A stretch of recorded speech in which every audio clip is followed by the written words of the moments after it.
ज्योतिरादित्य सिंधिया खिलाफ बीजेपी में बड़ा षड्यंत्र। सिंधिया समर्थकों को बीजेपी में नहीं मिलेंगे टिकट। सिंधिया की जगह नरेंद्र तोमर को सौंपी गई बड़ी जिम्मेदारी।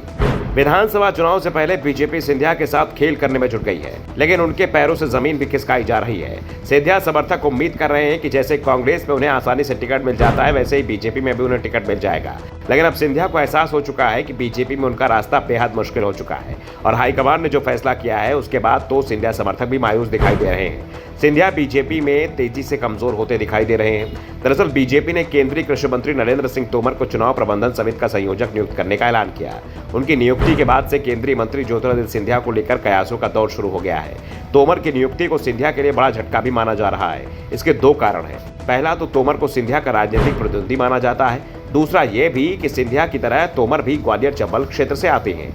पार्टी अपनी टीम में इस क्षेत्र से और कितने नेताओं को जगह देगी यह फिलहाल साफ नहीं है। ये सवाल इसलिए भी महत्वपूर्ण है क्योंकि तमाम सर्वे में ग्वालियर चंबल में बीजेपी की हालत कमजोर बताई जा रही है। साथ ही ये भी दिखाई दे रहा है कि सिंधिया समर्थक इस बार चुनाव हारते दिख रहे हैं। ऐसे में अधिकांश सिंधिया समर्थकों के टिकट कटते हुए भी दिखाई दे रहे हैं। वैसे भी मध्य प्रदेश की कमान इस बार अमित शाह ने अपने हाथों में ले ली है और उन्होंने साफ कर दिया कि मध्य प्रदेश विधानसभा चुनाव इस बार गुजरात विधानसभा चुनाव की तर्ज पर लड़ा जाएगा। यानी लगातार चुनाव जीत रहे लोगों को इस बार टिकट नहीं दिया जाएगा। उनकी जगह नए चेहरों पर दाव लगाया जाएगा। सर्वे को सबसे बड़ा आधार बनाया जाएगा और सर्वे में जो उम्मीदवार मजबूत दिखेगा टिकट उसी को मिलेगा। और सर्वे में यह भी देखा जाएगा कि उम्मीदवार का बीजेपी कार्यकर्ताओं के साथ कितना अच्छा सामंजस्य है और इसी में सिंधिया समर्थकों को पूरी तरह से किनारे लगाने की स्क्रिप्ट भी तैयार हो रही है। दरअसल बीजेपी के अंदर सिंधिया को किनारे लगाने की कोशिश लंबे समय से चल रही है। दरअसल सिंधिया की डायरेक्ट बीजेपी हाईकमान तक पहुंच होने के चलते पुराने बीजेपी नेता उन्हें अपने लिए खतरा मान रहे हैं। इसलिए सिंधिया के खिलाफ बीजेपी के पुराने नेता हर मामले में एकजुट होते जाते हैं और सिंधिया अकेले पड़ जाते हैं। स्थानीय निकाय चुनाव के दौरान ये देखने को मिला था, जब सिंधिया अपने किसी भी समर्थक को मेयर पद का टिकट तक नहीं दिलवा पाए थे। इसका नुकसान बीजेपी को भी हुआ। कई मेयर उम्मीदवार बेहद कमजोर पृष्ठभूमि के थे, जिस कारण से बीजेपी ग्वालियर चंबल संभाग में सबसे बड़े झटके लगे थे।